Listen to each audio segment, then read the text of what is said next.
기독교 힙합 아티스트 케빈 버제스는 주류 힙합이 10대와 어린이들에게 예수를 미워하라라고 가르치고 있다고 주장합니다. 플로리다 기독교인들은 교회나 다른 행사에 차로 사람을 데려왔다는 이유로 형사 기소될 위험에 처할 가능성이 제기돼 우려의 목소리가 나오고 있습니다. 국제사회에서 미국의 패권적 지위를 부여하는 달러 패권의 균열이 커지고 있습니다. 최근 흑백 대결로 치러진 미국 시카고 시장 선거에서 진보 진영의 지지를 얻은 민주당 흑인 후보 브랜든 존슨이 승리하며 미국의 4대 도시 시장 4명이 모두 민주당 소속 흑인인 구도를 유지하게 됐습니다. 코로나 팬데믹 기간에 미국 내 마약 중독이 더 확산된 것으로 드러나 우려를 자아내고 있습니다.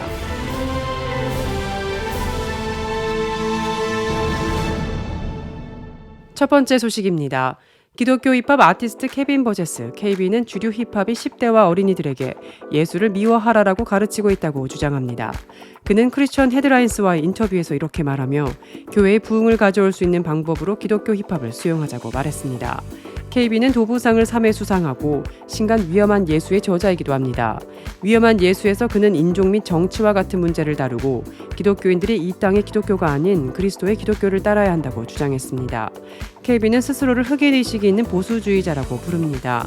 크리스천 헤드라인스에 따르면 그와 다른 유명한 기독교 힙합 아티스트들은 인종 문제에 관한 입장 때문에 최근 몇 년 동안 보수주의 진영에는 거부당해 왔습니다. 그러나 그는 기독교 가정과 교회 공동체가 기독교 힙합 예술가들과의 문화적 차이는 제쳐두고 그것을 수용하기를 권했습니다. 케빈은 많은 주류 힙합이 거친 콘텐츠로 가득 차 있다는 점에 주목하면서 예수님을 미워하도록 가르치고 있다고 지적했습니다. 그는 힙합이 미국에서 다른 어떤 장르보다 더 많이 소비된다고 말했습니다.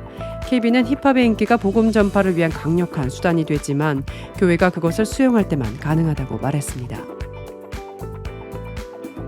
플로리다 기독교인들은 교회나 다른 행사에 차로 사람을 데려왔다는 이유로 형사 기소될 위험에 처할 가능성이 제기돼 우려의 목소리가 나오고 있습니다.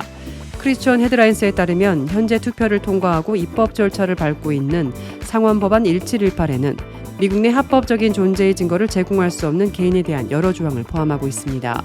고용주에 대한 벌금을 높이고 병원이 환자 이민 상태 정보를 수집하도록 요구하며 인간 밀수를 단속하여 국경 항구 또는 미국 관리인의 검사 없이 지정되지 않은 장소에서 미국에 입국한 비시민을 미국으로 데려오거나 데려오려고 하는 것을 3급 중죄가 될 수 있다는 내용이 포함되었습니다. 법이 실행되면 매년 주최하는 라이브 크리스마스 공연에 지역 사회 구성원들이 참석할 수 있도록 교통편을 제공하고 교회에서 제공하는 영어 수업 프로그램의 일부로 이웃들을 교실로 태워다 주거나 버스로 학생 통학 및 일요일 가족 예배를 돕는 봉사활동이 범죄 혐의로 기소될 수 있습니다.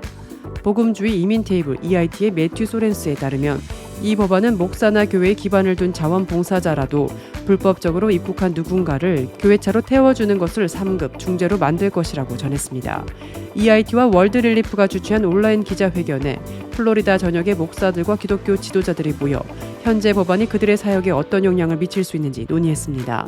EIT 웹사이트에 올라온 녹음을 통해 들을 수 있는 이번 온라인 컨퍼런스에 참석한 사람들 모두는 법의 테두리 안에서 사역하고 싶다는 의사를 밝혔습니다. 하지만 모두들 이 법안이 현재 작성된 것처럼 종교의 자유를 방해하고 가장 취약한 사람들에게 동정심을 보여줌으로써 예수님을 따르려는 노력을 제한할 수 있다고 우려했습니다. 국제사회에서 미국의 패권적 지위를 부여하는 달러 패권의 균열이 커지고 있습니다. 한겨레는 지난달 29일 브라질과 중국이 양국 교역에서 달러를 배제하고 자국 통화들인 위안 헤알로 거래한다는 합의를 발표했다면 이 같은 양상을 보도했습니다.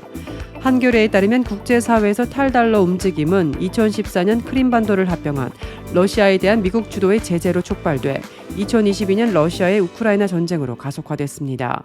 당시 미국이 러시아의 외환 및 금융 거래를 막아버리는 제재를 했는데 이는 달러 거래망에서 배제한 것입니다.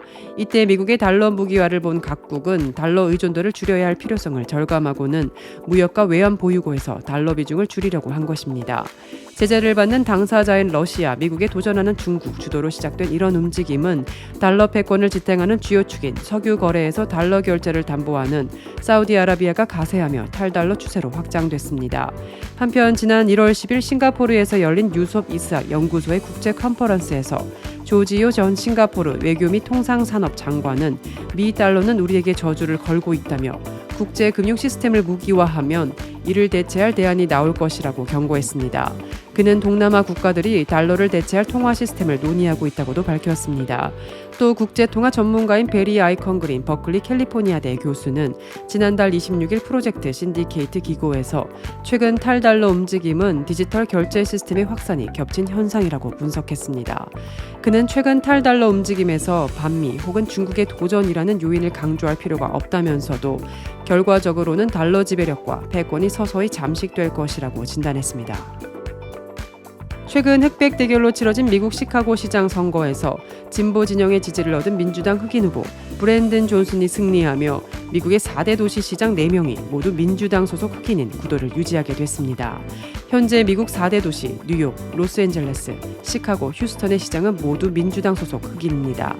에릭 가세티 전 로스앤젤레스 시장이 인도 대사에 지명되고 작년 11월 열린 선거에서 캐런 베스 전 연방 하원 의원이 승리, 로스앤젤레스 최초의 여성 시장 톰 브래들리 시장에 이은 두 번째 흑인 시장이 되면서 이 구도가 갖춰졌습니다.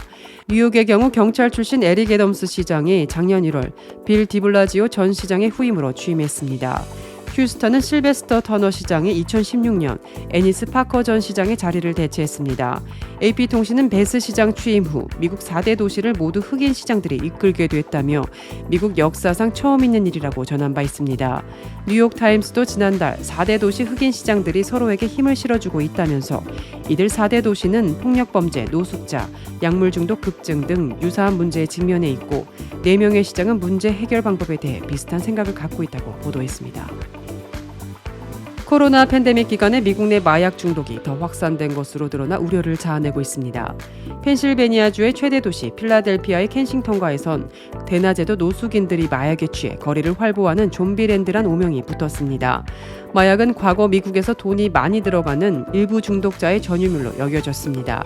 하지만 지난 몇 년 사이 값이 싸면서도 자극이 더 센 마약이 미 도시를 중심으로 퍼지면서 사망자와 사고가 급증하는 상황입니다. 미국을 이 지경으로 만든 주범으론 펜타닐이 꼽힙니다. 말기암 환자용 마약성 진통제인 펜타닐 중독으로 매년 7만여 명의 미국인이 사망합니다. 미 당국이 제약사들의 약품 생산과 의사들의 과잉 처방을 규제하는 데 실패한 탓입니다. 미 콜로라도주는 마약의 일종인 대마를 법적으로 허용한 후 다른 마약 사용자까지 덩달아 늘어나 골치를 앓고 있습니다. 마약 폐해를 더 이상 감당할 수 없게 되자 최근 콜로라도주 의회가 마약 딜러에게 최대 32년의 징역형을 선고할 수 있도록 하는 법안을 발의하는 등 뒤늦게 규제 강화를 추진 중이나 쉽게 수습이 되지 않고 있습니다. 미국뿐만 아니라 유럽, 아시아 등 세계적으로 마약은 큰 문제가 되고 있습니다. UN 2022 세계 마약 보고서에 따르면 2020년 기준 대마와 아편류, 필로폰, 코카인 등을 비롯해 전 세계 연간 마약 사용자 수는 약 2억 8,400만 명으로 10년 전보다 26% 증가했습니다. 한국, 일본, 중국이 포함된 동아시아에서 필로폰 사용이 사상 최대치를 경신한 데 이어 최근에는 코카인 유입까지 크게 늘고 있다고 유엔은 지적했습니다.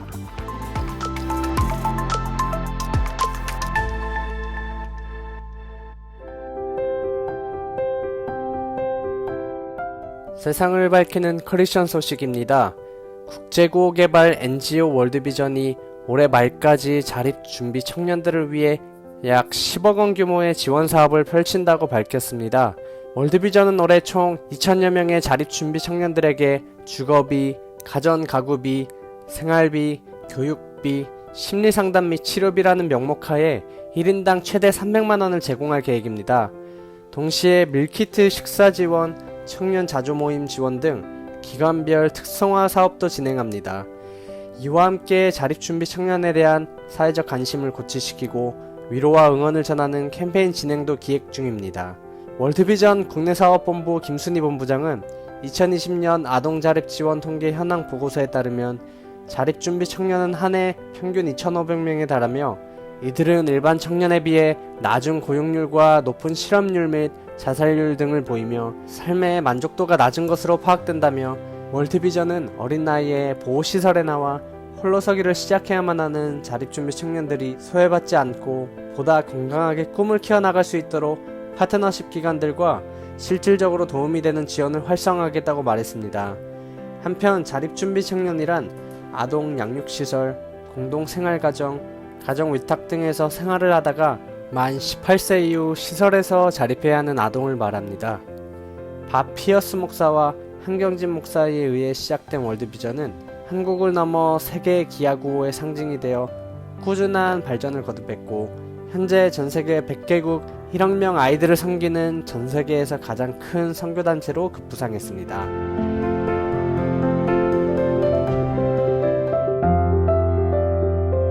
크리스천에게 뉴스는 기도 제목이 됩니다.